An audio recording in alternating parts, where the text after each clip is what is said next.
सोचो 2070 का इंडिया, हवा में धूल ही धूल, जहां तक नजर जाए सूखी और फटी हुई जमीन, नदियां बस पतली धारा बन गई हैं। यह है रेगिस्तान बनते इंडिया का एक डर। इंडिया एक बहुत बड़े संकट का सामना कर रहा है, पानी की कमी।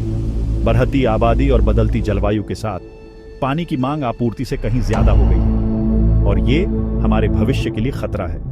इंडिया पहले से ही पानी की कमी वाला देश है। दुनिया की 18% आबादी हमारे पास है, लेकिन दुनिया का सिर्फ 4% मीठा पानी। जलवायु परिवर्तन से ये समस्या और भी बदतर होने वाली है।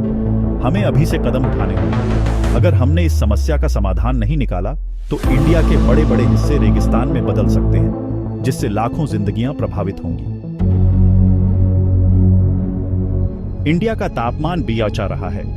मानसून और भी अप्रत्याशित होते जा रहे हैं। ये बदलाव सीधे तौर पर पानी की उपलब्धता को प्रभावित करते हैं और सूखे का खतरा बढ़ाते हैं। ज्यादा तापमान का मतलब है ज्यादा वाष्पीकरण, यानी हमारी नदियां, झीलें और जलाशय तेजी से सूख रहे हैं। हमारी नदियों को पानी देने वाले ग्लेशियर भी तेजी से पिघल रहे हैं। बदलते मानसून के कारण कम समय में ज्यादा बारिश हो रही है। इससे बारिश और मिट्टी का कटाव होता है, जिससे हमारे जल संसाधन और भी कम होते जा रहे हैं।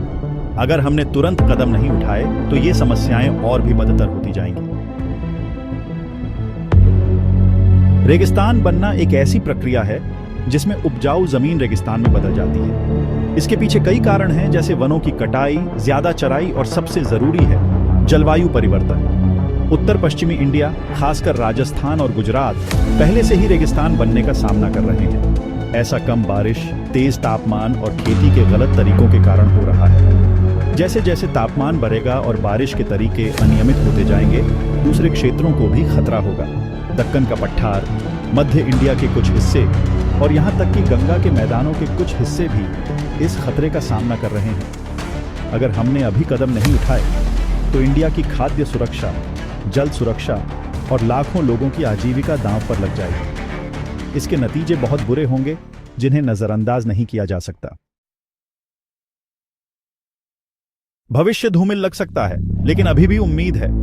अगर हम अभी से कदम उठाएं तो हम जलवायु परिवर्तन के प्रभावों को कम कर सकते हैं और आगे रेगिस्तान बनने से रोक सकते हैं।